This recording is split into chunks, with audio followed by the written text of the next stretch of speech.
come in, over. Thornton here. James, we got both Wheeler and Rose in custody. They didn't put up a fight or anything. Why, they were... Hey, what are you doing? Come on! Sit down and give me that. Jane, Mulligan here. Over. Go ahead, Mulligan. Over. We got Wheeler and Rose here. Wheeler's drunk or hopped up on something. Speaking of which, that Fed had a pretty distinctive whiff of Otis Scotch about him, if you know what I mean. Over. I don't have anything on that, Deputy Mulligan. Over. Well, whatever. Anyway, Rose is just being plain weird here. You better get Doc in to take a look at both. Over. Gotcha. You better get them here quickly. The Fed's gonna want to interview Wheeler. Over. Oh, yeah, I'll bet he does. Looks like they have a lot in common. Mulligan out.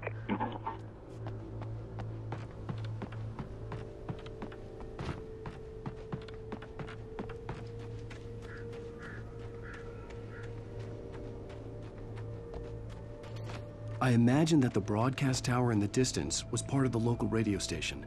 Maine seemed like a decent guy. Perhaps he could give me directions to the coal mine.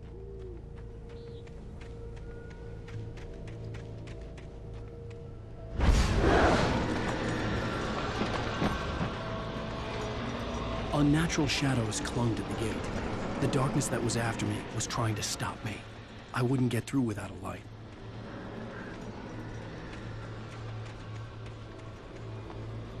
There was no power to the searchlight.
It took me a moment to recognize the flashbang grenades. They were an ideal weapon for my situation. Team 1, come in. Over. Team 1, this is Sheriff Breaker. Report. Over. Team 2, come in. I need a report. Over. Come on, guys. Talk to me. Come in, please. Over.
And here's another call. You're on KBF-FM with Pat Maine. It's Milt Peabody, Pat. What's on your mind, Milt? Well, I live near the trailer park, Pat, and there's a big ruckus going on over there. Well, that's just up the road from me, too. What's going on, do you know? I don't know, but there's a bunch of police cars there, lots of sirens, a helicopter buzzing around, and I think I heard some gunshots. Gunshots? Yes, sir, like from a pistol. So can you find out what's going on? Because it's just next door and they're popping off guns there. They're still shooting? No, it was maybe 10, 15 minutes ago. It sounds serious, Pat. I'm telling you, it don't sound like no party. Well, I'm certainly going to give the station a call, Milt. Okay. You'll hear it here as soon as I hear from them. Okay, thanks.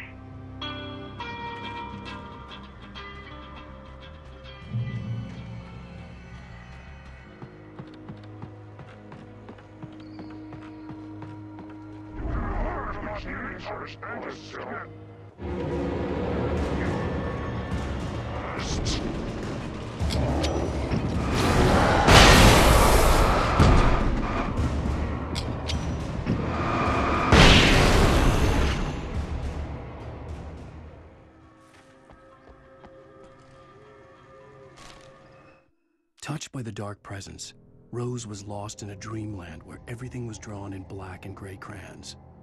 The old lady had promised her that all her wishes would come true. She would be Alan Wake's muse. She was smiling so hard it hurt her face. She crushed a bottle full of sleeping pills into the coffee. Deep down inside, she was screaming in terror.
I hope Maine could lend me a car to get to the coal mine. Pat, it's Lorna Miles. Why, hello, Lorna. What do you have for us? Well, I just don't see why cops bother with the trailer park. What do you mean? It's a trailer park. Of course you're going to have trouble in a place like that. I mean, what do you expect? The sheriff should be helping us normal citizens instead of wasting resources on those people. Well, They'll have to try to sort themselves out. I'm sorry, but my granddaddy settled in Bright Falls in 1911. well, thank you very much for that compassionate viewpoint, Lorna.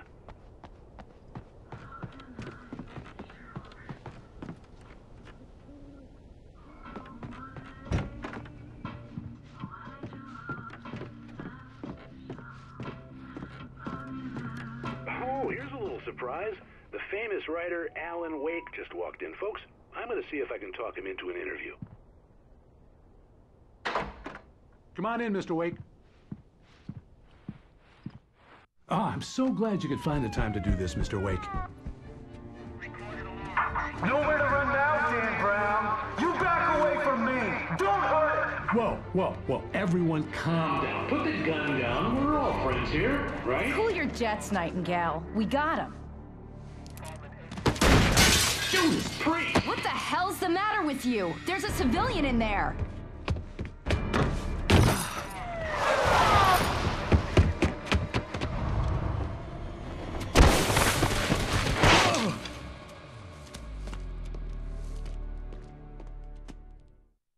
I'll get you yet, even if it kills me. You hear me? You hear me, H.P. Lovecraft? I had fallen off so many cliffs it was ridiculous. That's what you get for naming a book The Sudden Stop. It was probably good I hadn't had the chance to tell Maine where I was going. I'd have to lose the cops and find my own way to the mine.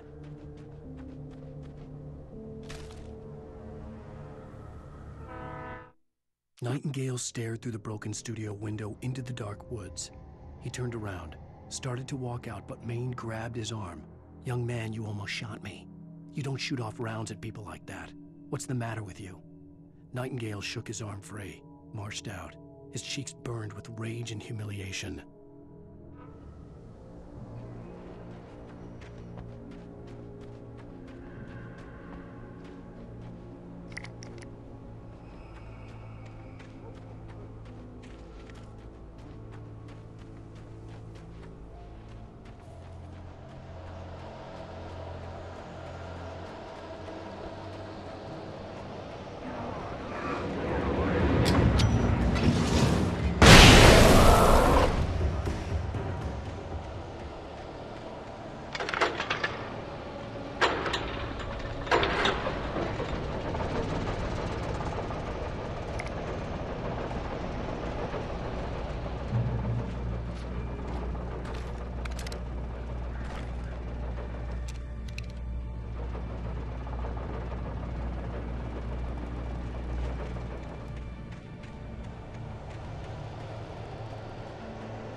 Danny had stepped out, but what stumbled back in was something else. Something alien.